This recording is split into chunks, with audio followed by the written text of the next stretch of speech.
I'm gonna be honest, this is a pretty nice-looking detention cell. Like, this doesn't look that bad. For, you know, being a murderer.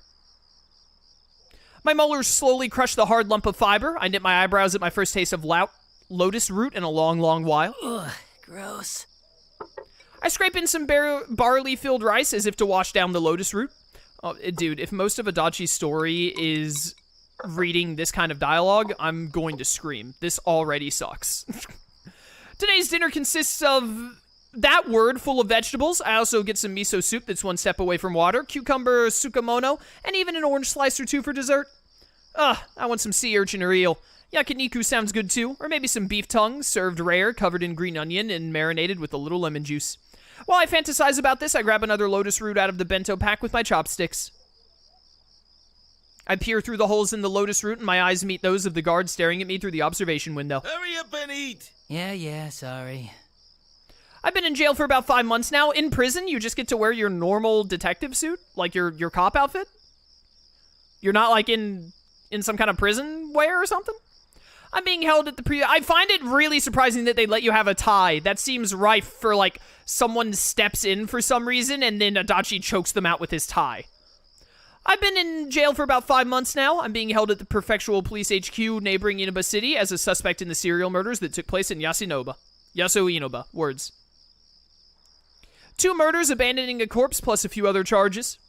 Normally, I'd be immediately prosecuted and transferred to prison, but the police are having trouble with the supernatural cause of death being thrown into a television. I mean, I sure as heck wouldn't want to be assigned to a pain-in-the-butt case like this. Well, maybe it's not for me to say, being an ex-cop and all. After-meal drowsiness hits me soon after, so I lay down on the tatami mat. There's nothing to do in this empty cell, and just as I'm about to pass from consciousness into that beckoning slumber... Number 82, interrogation! The voice of the guard outside pulls me back to reality. Number 82, that's me. An interrogation this late in the day. Give me a break. I sigh in a way that the guard wouldn't see and slowly get up. The detective in charge leads me away, leaving my cell behind. There's a TV right there. That's a horrible idea. It's been a while since I was last called to the interrogation room. The stuffiness really seems to stress the spitefulness of this room. That alone is enough to get me down. When I first got here, I gave them the whole truth. Since it was all over, I didn't plan to hide anything, and it'd be a pain if things got complicated. But obviously, proving that you can kill people with magic isn't the kind of thing that can be demonstrated to an audience that isn't willing to listen. After going through some serious psych evaluations and all that crap, the interrogators weren't able to make any progress, so my jail life continues. Here's some more things. Oh! Check them. This is one of the ugliest men I've ever seen! Why? Today, they want me to go over some evidence. I plop my butt down on the uncomfortable stool, and a young detective lines up several objects on the table. These are the 3 pieces of evidence. This is a replica gun that's been modified to fire real bullets. Oh yeah, that was in my closet. I'd bought this when I first joined the police force and was frustrated when I didn't get a gun right off the bat. And this, a digital audio player. I wanted it in a New Year's bingo game, then tossed it somewhere and forgot about it. Where the heck they'd find it? And that is a large flat-screen TV. It's big enough to easily shove someone through, but I've never seen this TV before. In other words, it's irrelevant to this investigation. It's pretty evident that there's no new evidence to find. I've got nothing more to hide, and I've told them so. And yet, they still managed to dig up more junk. I mean, the gun that can shoot bullets isn't really junk, but the other things, that's fair. They don't even realize that they're wasting their time. None of them are related to the case. I mean, I've said this many times before, but I've already told you everything. Shut up. No back talk. Just check them all. The detective pounds the table with his fists, probably in an attempt to intimidate me. Ha! What losers. My game's long been over. What good would it do me to lie now? The reason you can't assemble a case against me is because you're idiots. And I have to sit here and waste my energy dealing with you morons. Why don't you use your head a little? I make a show pretending to look at the so-called evidence again, and the detective lights a cigarette. Seriously, between Adachi and Dojima, is anyone in Inaba PD not a dumbass? Dojima-san. Ryotaro Dojima. You know him real well. Rumor has it his position at the station's shaky because of you. A real cop wouldn't have the balls to show his face at the station if one of his men got sent up for murder. The detective with the cigarette blows some smoke in my face. I get this kind of treatment every day. At least it's one of the less severe acts of hostility I have to endure. Since I'm an ex-cop, the police are merciless when they interrogate me.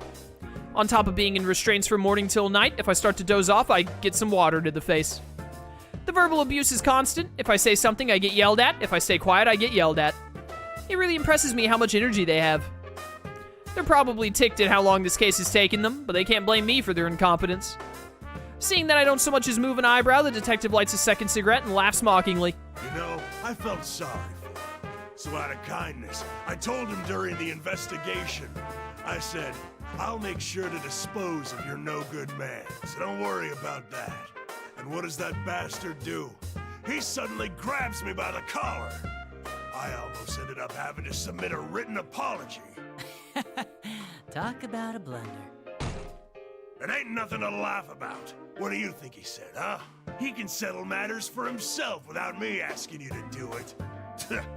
What a bunch of shit to say about a killer. Hearing that, I smile knowingly. Dojima-san's being a pain in the butt like he always is. I'm no longer a subordinate, just a complete stranger. He should cut off any ties to me, but instead he has to go and say that. Besides, isn't it backwards for a detective to be believing in a criminal? This cop's right. Seriously, it makes me laugh. Ugh. I'm done dealing with Hicks. Oh, I guess once you've been a police dick in the sticks that long, your morale's shot. I wouldn't be surprised if Dojima snuffed a few himself. That must be where his men learned it. That's a funny joke. Huh? Although, aren't you the one with the quick fist? I heard rumors about you when I was on active duty. Correct me if I'm wrong, but how come the Shadow Operatives didn't try and look into Adachi? If I remember correctly, they said they knew about the TVs because of Adachi's case. Why would they?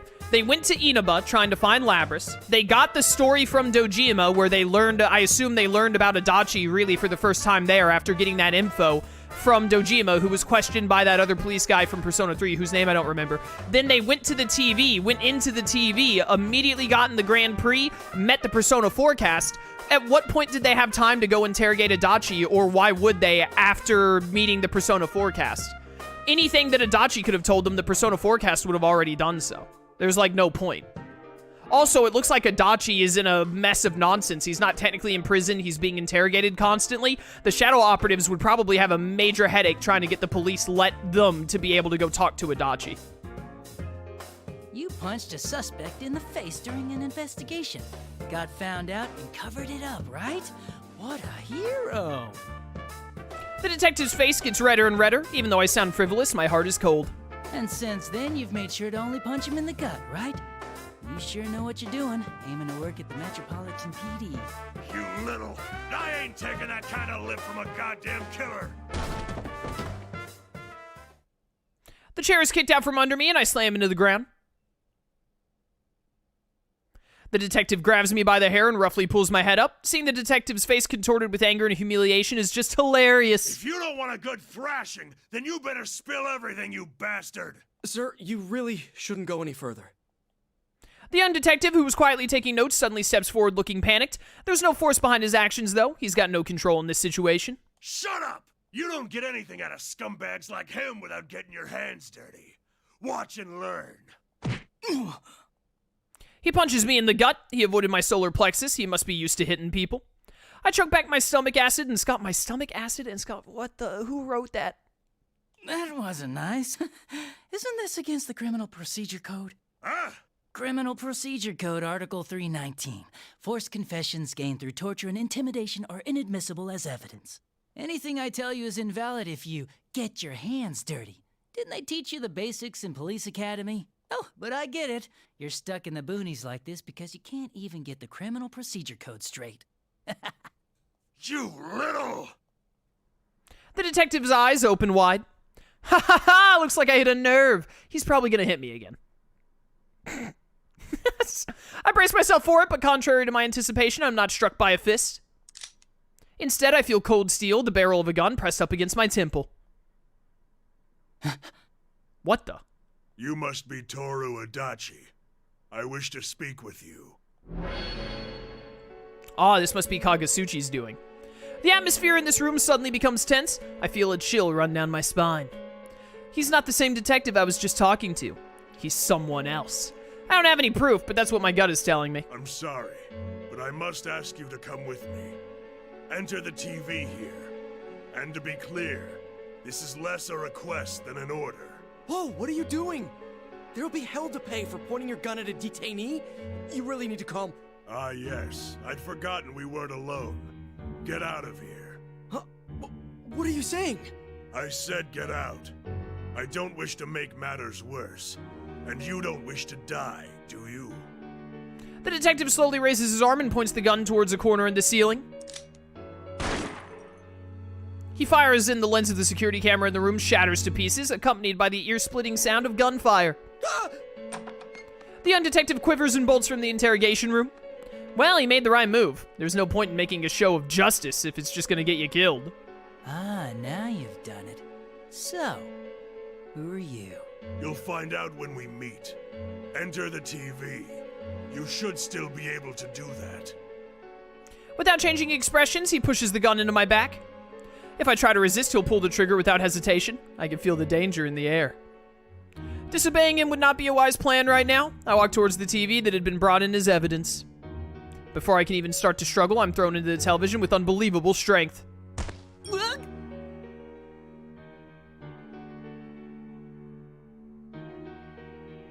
I feel a strange floating sensation, as if gravity has lost its hold on me entirely. Just like old times. Yeah, I know this feeling, and I know what's waiting for me at the bottom. What now? I sigh slightly. I was going to say silently. I sigh slightly as I fall headfirst.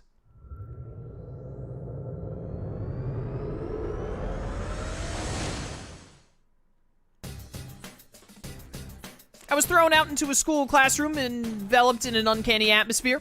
There are chairs and desks lined up, textbooks on the shelf, a blackboard, all that good stuff. But the walls are plastered with posters and barricade tape labeled P-1 Grand Prix. Seriously, who made these things? I look at the blackboard puzzled and read the words Yasugami High School monthly events written upon it. When I exited the TV, I found myself in a classroom. So what? The delivery on that line was so funny to me. Yeah, so high is where those wannabe detectives went. Of course, this isn't the real school, but I get the feeling that they'll be showing up any moment now. Ah, well, that doesn't matter. The thing I need to worry about is that whoever called me here is somewhere in this school, too. Seriously, I can't believe I'm called in here all of a sudden. I'm not even a cop anymore. Honestly, I'd rather be in prison. Well, that said, even if I do, it'll all be back to square one. That would be very annoying. Fine, I'll play along then. I was getting tired of dealing with those idiot cops anyway. Well, I guess I'll go. Didn't think anything like this would ever happen again. Isn't there something wrong with this world? Who knows what'll happen next? I guess I'll start investigating from the top. I scratch my head and start making for the door out of the classroom. I'm sure I'll find some evidence if I just start walking around. Huh? Wait a sec. That's something Dojima-san used to say all the time. Oh man, I've picked up the habit without realizing it. Look what you've done to me, Dojima-san. Give me a break, Dojima-san. I roll my eyes as I leave the dark classroom.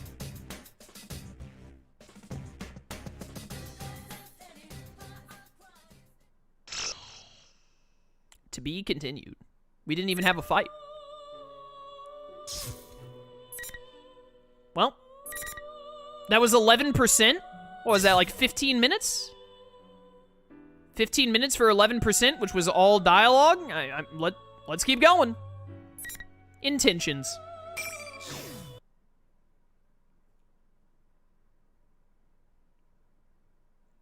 This school is a terrifyingly quiet world. After leaving the classroom, I take a stroll around the school. The empty school building is blurred in a dim light, making it all the creepier. And for some reason, it's become a complicated maze, as if the entire school had become a giant trap. Man, whoever made this must be pretty twisted. Then again, who am I to talk? I glanced around and noticed the walls and ceilings were bored through, as if something crashed into them. I saw plenty of similar signs of damage on the way here. I neither know nor care what happened, but the violent scratches here tell a story of what happened. At any rate, this is definitely not a peaceful place. I'm starting to get sleepy. I'm out of shape and my back is hurting. Let's get this over with and go back. I rub my tired eyes and climb up the nearest set of stairs. Oh, what's behind door number 1? There's just a single door at the end of this path. Normally this would be the way to the roof, but there's no telling where it goes in this crazy world. In any case, I guess I'd better take a look. It doesn't appear to be locked. I slowly open the door and a warm, moist wind blows in. What? What in the world is this? What in the world is the way they decided to write your inner thoughts? That looks fun. The scene before me is bizarre. That looks pretty normal to me. A bunch of crosses are stuck into the ground with an eerily giant moon in the background. Close by, I can see the Moonlight Bridge, bent like a spoon. I definitely recognize it because I saw it more times than I would have liked to while I was in the city. Still. Talk about some disturbing taste in decor.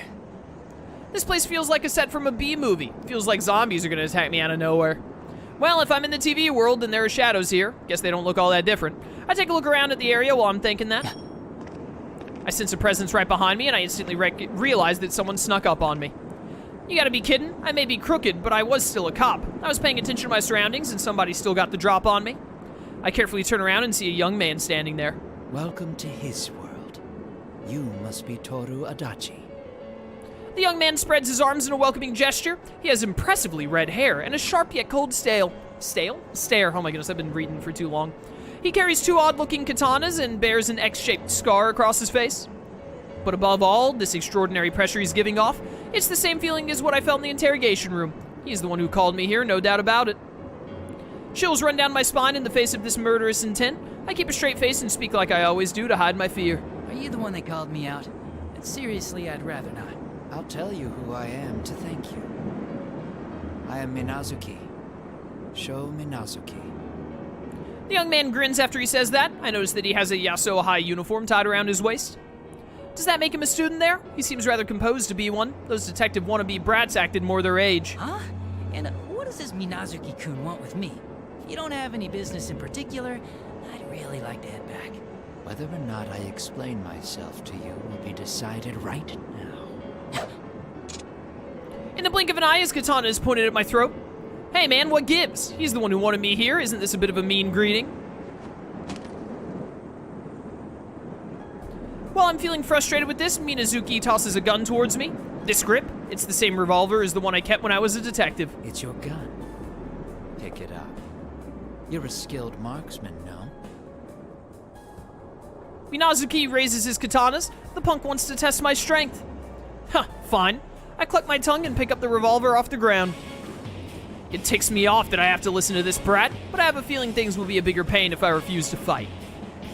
I take in the comfort of the familiar grip in my hand and turn to Minazuki. Are you sure you want to give me this? I'm the suspect in a murder case, you know. That's fine. Come at me, as if you wish to kill me. Wow, someone's confident. Okay, don't mind if I do.